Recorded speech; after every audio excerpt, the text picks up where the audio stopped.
Assalamualaikum warahmatullahi wabarakatuh. Ya, ketemu saya lagi, Coach Erik Siregar.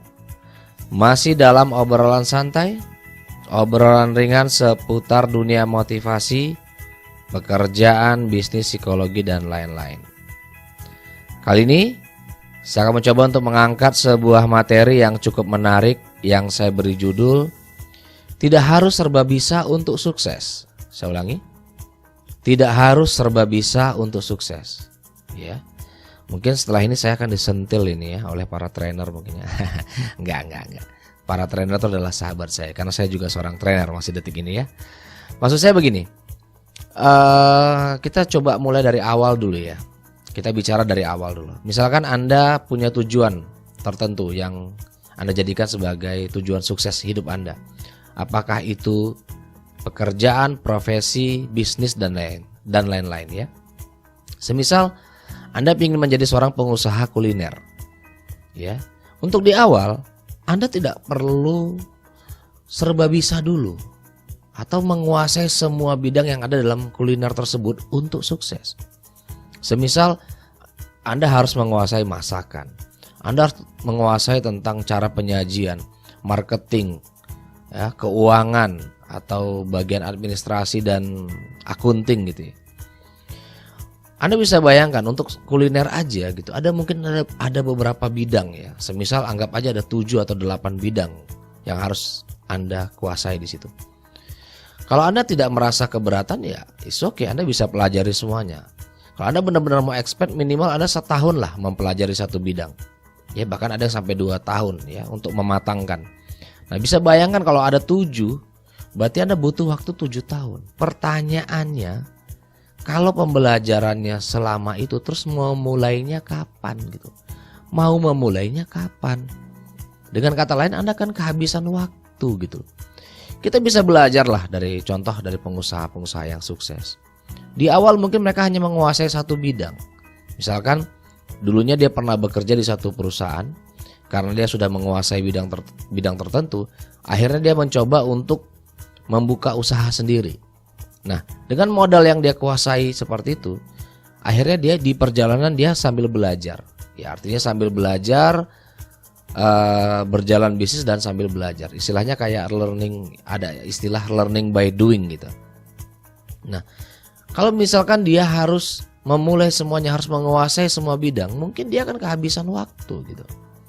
Di perjalanan mungkin dia bisa bekerja sama dengan orang ketika mungkin dia nggak mampu membayar, atau dia merekrut ya secara kecil-kecilan terlebih dahulu di posisi-posisi yang cukup strategis, semisal di bagian akunting, di bagian keuangan, atau di bagian marketingnya. Nah dari situ dia bisa menutupi semua kelemahan-kelemahannya gitu. Dan ketika usahanya berjalan dia bisa sambil belajar. Nah, saya pernah temukan beberapa contoh kasus ya ketika saya sharing dan teman-teman yang mementoring bisnis ya. Ada beberapa orang yang terjebak dengan stigma itu. Jadi istilahnya karena mereka takut kalau di perjalanan nanti satu saat akan mengalami tantangan ini atau cobaan ini, kalau istilah hidup namanya cobaan gitu. Maka dia harus belajar semuanya. Jadi ketika nanti ada masalah, orang tersebut bisa mengatasinya gitu. Jadi alasan-alasan itu justru lebih banyak kepada hal-hal yang menakutkan gitu, bukan pada hal yang memberdayakan. Saya katakan begini, gak mungkin lah Anda bisa belajar lah dari para pengusaha. Gak mungkin semua bidang Anda bisa kuasai. Pasti ada satu hal yang paling menonjol dari dalam diri Anda yang itu bisa jadikan aset buat diri Anda. Semisal Anda punya link. Saya banyak ketemu orang-orang yang dia nggak pintar apa-apa, tapi dia hebat dalam bersahabat atau punya link-link orang-orang hebat gitu. Sehingga dia bisa manfaatkan link itu untuk usahanya. Padahal dia nggak ngerti tentang strategi marketing, dia nggak mengerti tentang akunting dan lain-lain. Namun ia bisa sukses. Seiring berjalannya waktu dia bangun manajemennya. Dia bangun manajemen bisnisnya sehingga kelemahan-kelemahan yang dia rasakan itu bisa ditutupi oleh orang lain. Itu contoh. Oke lah kalau itu bicara bisnis. Gimana kalau seandainya saya mau mencapai profesi tertentu? Oke, Anda bisa belajar dari pengalaman pribadi saya. Dari awal saya memang sangat tertarik sekali dengan dunia pelatihan ya, dengan pengembangan diri. Jadi Saya pingin sekali menjadi seorang trainer atau motivator saat itu. Cuma saya sadar, diri saya saat itu siapa? Siapa yang kenal saya gitu loh. Orang-orang gak kenal saya. Maka dari itu saya harus berpikir secara logis aja gitu. Bagaimana caranya supaya saya bisa menjual diri saya? Otomatis saya harus melengkapi diri saya dong.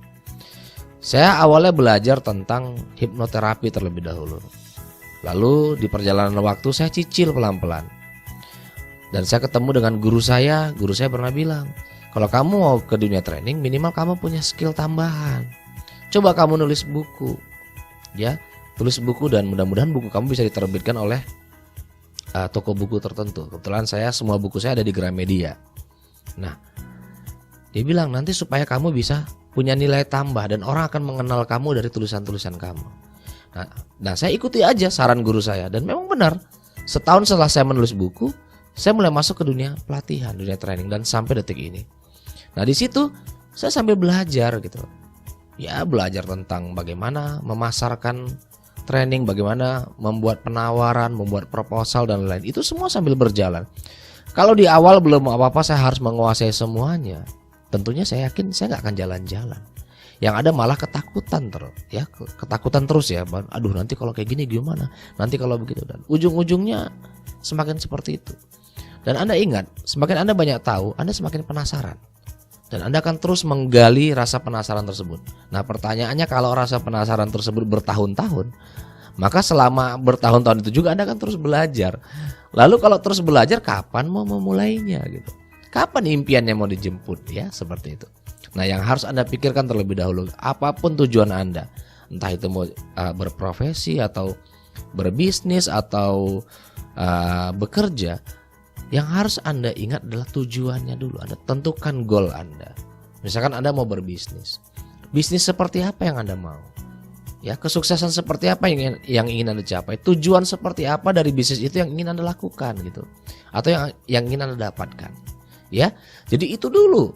Sisanya Anda bisa learning by doing, kata istilahnya ya. Jadi belajar sambil berjalan. Oke, mungkin cukup obrolan singkat kita kali ini. Mudah-mudahan bermanfaat. Silahkan bagikan atau share kepada orang-orang yang membutuhkan.